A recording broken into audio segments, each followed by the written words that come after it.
Hey folks, and welcome back to West Yorkshire Retro Gamer. I just wanted to do a little video outlining 10 positives that have happened for Leeds United in the calendar year of 2025. I've tried to put them as close to date order as I can. One or two might have happened either before or after. But, it's as close as I can get it anyway. So, let's get straight into it. In the 2025 half of last season, Leeds recorded 3 very strong victories with lots of goals and 3 clean sheets in the process. We absolutely destroyed Cardiff 7-0, walloped Stoke 6-0, and gave Watford a bit of a battering as well, 4-0. And these were just three examples of Leeds playing really good stuff in the second half of last season. These performances should not be ignored, because it's performances like these that gets the fans off the seats and just really allows the fans to enjoy watching their team. So it wasn't just these 3 results though that got us over the line. Ultimately, promotion was confirmed to the Premier League with a whopping 100 points, 95 goals scored, only 4 losses in total for the whole season. Second best defensive record in the division as well, I think, after Burnley. Just a very solid season, and it wasn't just confirming promotion, but we went up as champions once again, mimicking the achievement that happened under Marcelo Bielsa a few years prior. So, something that was announced, and I can't remember if this was announced in 2025 or 2020 or the very end of 2024, but ultimately,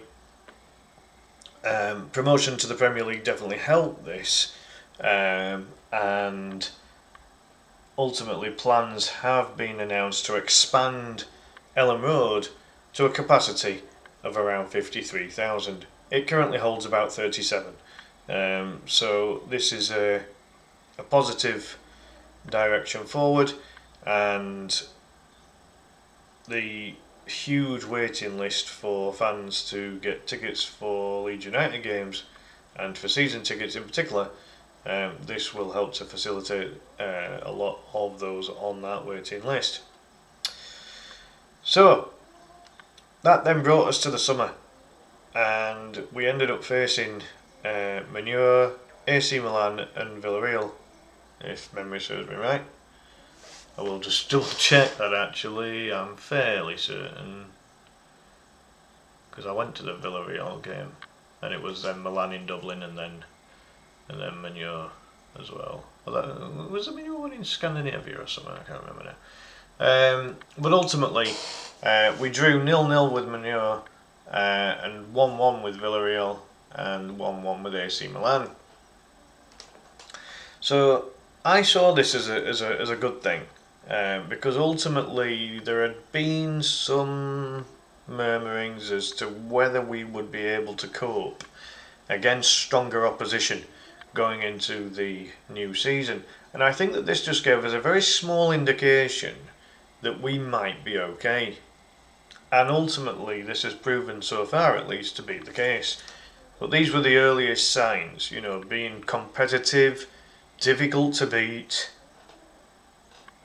and that's how it came across. Yes, you can say it was only pre-season, it was only friendlies, etc., but you look at the calibre of the opposition, and this wasn't like playing against teams in League 1, League 2, Conference, National League, whatever you want to call it.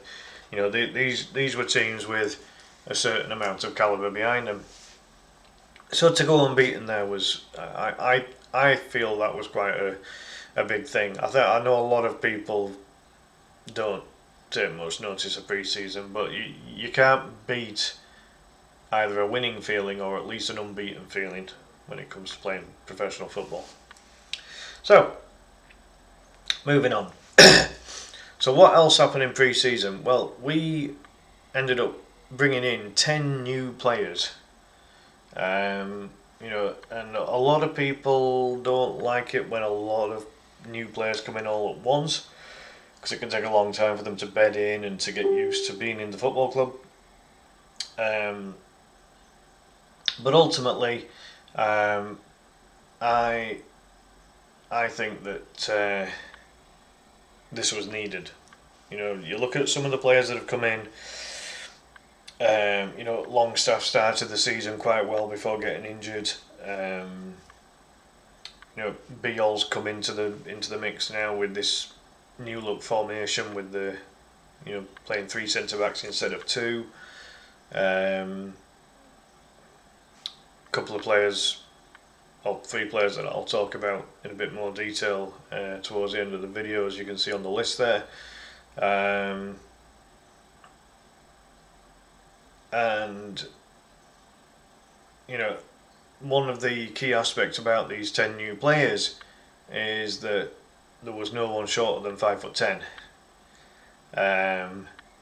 It was practically a 6 foot plus group of players, which has definitely added an amount of physicality and just general size to the squad. It makes us more physically imposing, and we're a threat, especially from set pieces. When you're talking corners, free kicks, long throws. In recent times, and again we'll talk about the recent improvement very shortly. That these are the aspects that have come into it, and these are some of the reasons why these 10 players, specifically these 10 players, arrived at Ellen Road in the summer. And so, moving on to the last 4.5 games, we have seen a huge improvement in terms of the number of goals scored. We have slowly seen things get tighter at the back now as well, only conceding 2 goals in the last 2 games, which was an improvement of what we'd conceded previous.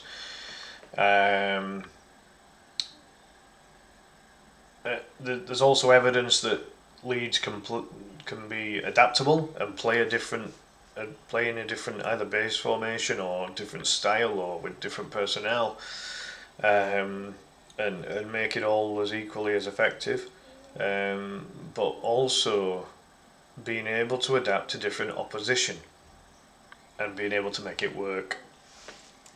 And credit has to go to Daniel Farker and his coaching team for being able to help implement all of this into the players, and then huge credit has to go to the players for executing the game plan, and the improvement in the last 4.5 games is clear to see.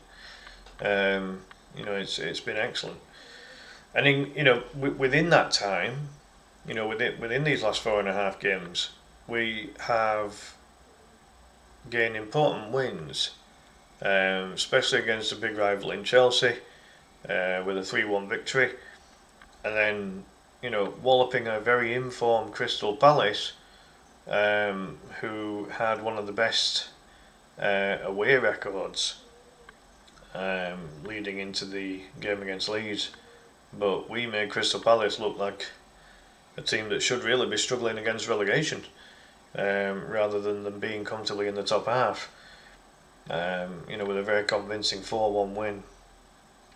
A super, these 2 games in particular really were fantastic performances from Leeds. Really, really good. This is why I've put them as important wins, because not just kind of scraping a 1-0 or a 2-1. These were convincing wins where Leeds looked the dominant team. These 2 victories in particular were no fluke. Absolutely no fluke at all. Leeds looked good. Really good. And to a man, there was not a player who had a bad game in either of these 2 games, really. There might have been some that were better than others, but nobody had a bad game. And when when you think that, you know, Chelsea are a team chasing for Champions League, Crystal Palace are a team chasing for either Europa or Conference League, you know, and we've beaten them both very comfortably. You know, these were excellent performances from Leeds United, they really were. And moving on to point number 8, we have made Ellen Road a fortress once again, with Leeds only suffering 2 losses in the league at home all calendar year. You know, which is very impressive. And to be honest, the 2 home losses we had, just off the top of my head, one of them was the Tottenham game, and we were certainly not out of that, if I remember. I'm just going to have a little look back at this actually. If you just bear with me, I've got a list of the fixtures here. So we lost 2-1 against Tottenham back on 4th of October, ironically my sister's birthday. But we weren't out of that match by any shape of the imagination. We made Tottenham look distinctly average at times, and on another day possibly would have won that match. The other home loss, you see, that was against Aston Villa, and again, the Aston Villa game, we were very much in it. We weren't outplayed. We've not been outplayed by either Tottenham or Villa there. You know, I mean, both of those games were lost 2-1. You know, so they were narrow losses. But you know, we were certainly not. You know, we weren't battered by these 2 teams. We weren't outplayed. You know, on another day we get wins against these 2 teams. So you know, it really shows how far Leeds have come in recent months to be able to go toe to toe with teams that are, you know, comfortably established in the Premier League. And if we've made Ellen Road a fortress at 37,000 capacity, imagine how amazing it's going to be when we go up to around 53. God, I can't wait for that. I really can't. Just the whole prospect of it. And I've seen some of the graphics that have been put together to give you an indication as to what Ellen Road might look like after these developments are finished. It looks so good. It really does look good. I'm impressed by it, and I think a lot of fans will enjoy it. I really do. It looks so good, and if Ellen Road looks as good as these kind of you know, graphics suggest, yeah, we're going to be in for good times. There's no doubt about it. And then just kind of focusing on a couple of players within this group of 10. Now, it's very unfortunate that Lucas Mecha picked up the injury that he did, because he got 3 goals in 3 games consecutively before getting his injury, and he's got 4 in total for the season, despite being unavailable for a lot of it, and not even starting a lot of the games either. There was some where he came on as a sub. And then you've got DCL, Dominic Calvert-Lewin, who has just found this new lease of life and this newfound confidence in front of goal. Dom now has scored 6 goals in the last 5 games, and somebody posted the scoring heat map, if you like, of the position of where DCL was stood when he scored all of his goals, and they're all in a straight bloody line. It's great. It's like literally from the penalty spot right up to just in front of the goal, and it's a straight line. It's brilliant. You see a lot of strikers where their goal maps are dotted here, there, and everywhere, and DCL's is straight down the middle, between the penalty spot and the goal line, and You know, it just shows that Leeds are playing to DCL's strengths. And that is to, that if DCL is in the middle of that penalty box, he's got a chance. And he's, yeah, I mean, you can't fault the fella. He had a bit of a streak earlier in the season where he wasn't scoring, and there was a concern. But one thing that I noticed was that with DCL and Metro up front, not many teams play with two up front anymore. And I think this is really going in Leeds' favour. Because teams now are having to adapt their defensive structure. They're not having to deal with just one main striker anymore. They're having to deal with two. Now, Leeds have utilised Noah Okafor as the other striker in Metro's absence. Noah's done okay. He's trying his best. It's not his position. You can tell it's not his position, but he has still caused enough problems for the opposition to allow us to win games. It's not we've not suffered too much in the absence of Lucas Mecha. I, for one, am extremely excited to see Mecha get fit again, and that we somehow keep DCL and Mecha fit for the rest of the season. If we can keep those two fit for the rest of the season, both of those guys are getting double figures of goals for this season. I am telling you now, it's going to happen. Mecha only needs another 6. DCL only needs another 3. We have got the makings of a really good strike force here, and we possibly haven't had a strike force like this maybe since Beckford and Becchio. There's been other strikers like McCormack and Wood, that have been good scorers in the relatively modern era, but they didn't really have a strike partner that was on the same kind of level as them. Beckford and Becchio obviously both massively chipped in with the goals. You could argue, yeah, it's a lower level, but they were so good back then. The Beck and Beck strike force was just absolutely superb. Back in the late noughties, earlier 2010s, they were excellent. And this is the first time that I think we've properly utilised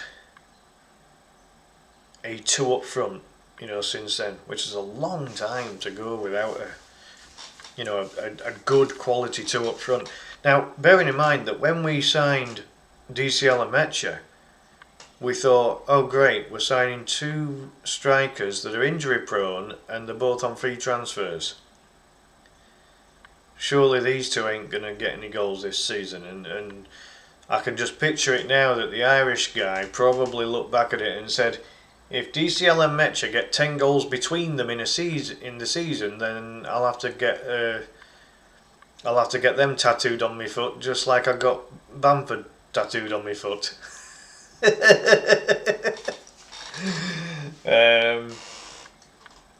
And as things stand at the moment, they're not just going to get 10 goals between them, they're going to get probably 20 between them, which would be a massive help towards survival in the Premier League.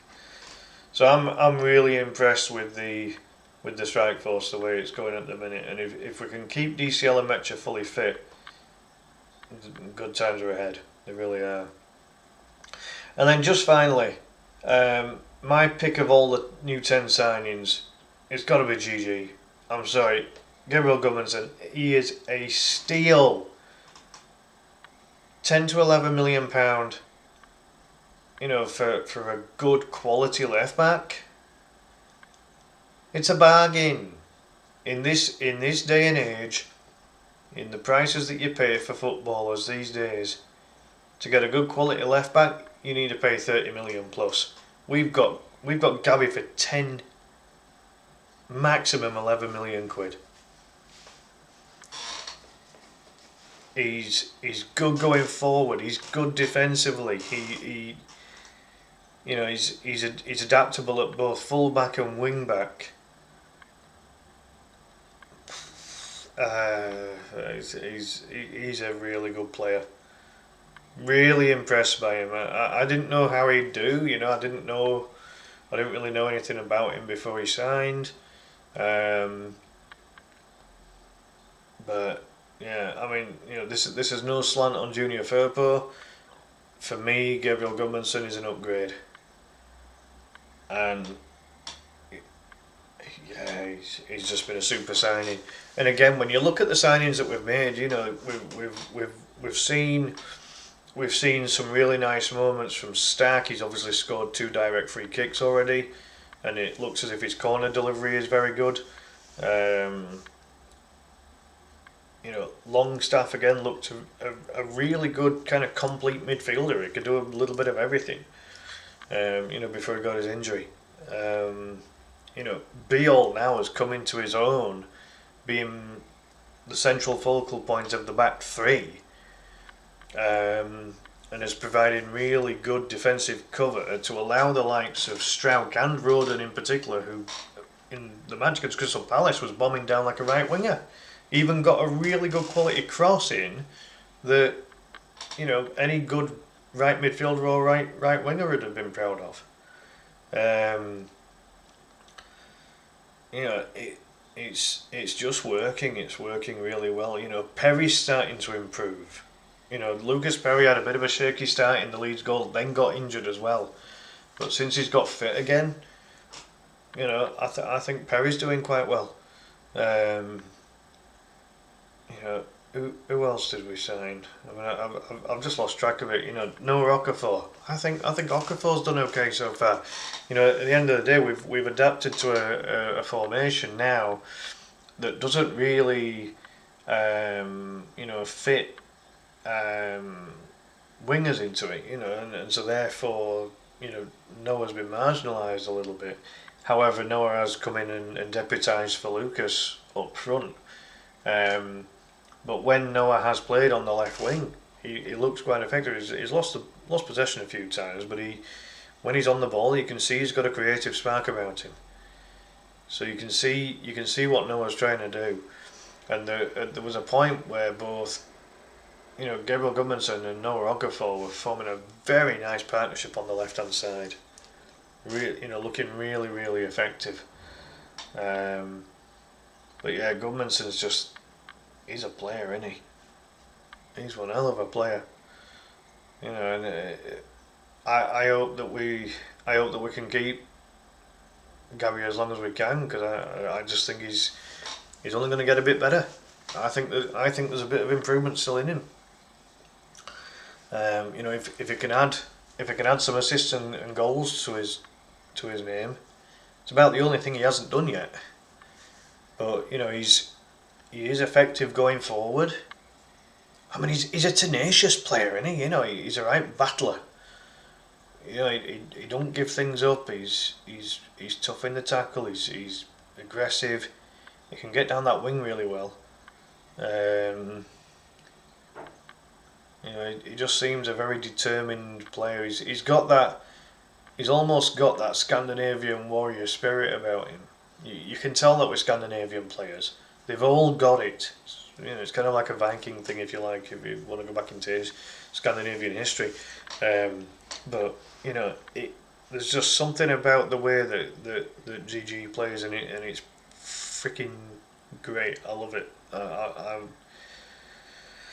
am mightily impressed by him, and I'm really pleased that the club's got him in. So yeah, there we go, folks. I'm going to leave it at that. Let me know your thoughts on these 10 positives of 2025 for Leeds United. Ultimately, there's still, you know, we've still got some gameplay in 2025.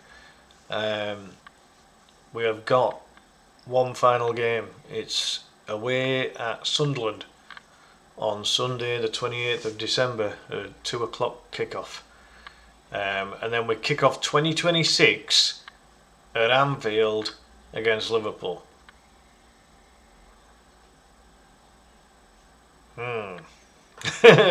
We saw what happened the last time we played them. 3-3.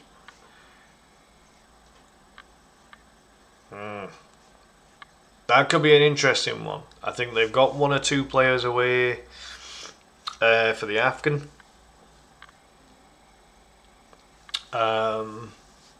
Including Salah, who never even came on in the 3-3 anyway. So who knows how that one's going to go. And then it's the other big rival, Manure. We played them, God, just 3 days after. Sunday the 4th of January at 12:30. That one is at Ellen Road though. Oh, I'm looking forward to that one. Bring on the scum. Let's give them a good battering. I think if we can get DCL and Mecha fully fit for that match against Manure, oh yeah. Bring it on. Bring it on. Yes, please. Got Newcastle thereafter as well. We've got the cup. We've got the FA Cup match away to Derby, which I hope we just play the 11 players that have played the least this season. Just give them 90 minutes of game time. I wouldn't waste anything in that match. We can't afford to lose any of our better players in that match. I would literally play everyone who has played the least, and that will reflect when I do my match preview. That will reflect in the 11 that I want to see Leeds put out. Put it that way. Then it's Fulham. We need to get some revenge on them, and that's at Ellen Road. I think we'll give Fulham a bit of a battering, because Fulham aren't amazing this season. Away at Everton might want to get a bit of revenge after that late loss at the very start of the season, but that's going to be at the Bill Dickinson, the new ground. After that, it's at home, but it's against Arsenal. They gave us a hammering, didn't they? Second game of the season. Might just have to write that one off. But at least it's at home, so we might do slightly better. And then 6th of February, Nottingham Forest at Ellen Road. That's one we really need to get a win in, because that's a team that's pretty much in relegation battle. They're not out of it yet.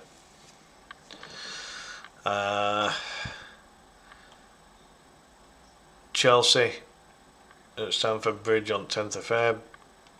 Aston Villa at Villa Park. That could be a difficult one, 21st of February. With the form that Villa are in at the moment, that could be tricky. Then we've got Man City at Ellen Road. Now that could be an interesting one after what happened where they beat us 3-2 at theirs. But that's where it all started. This improvement that we made all started in the second half of that match. So that could be a good one. We'll see how it goes. And then at Ellen Road, 4th of March, we have got Sunderland. I hope we paced them.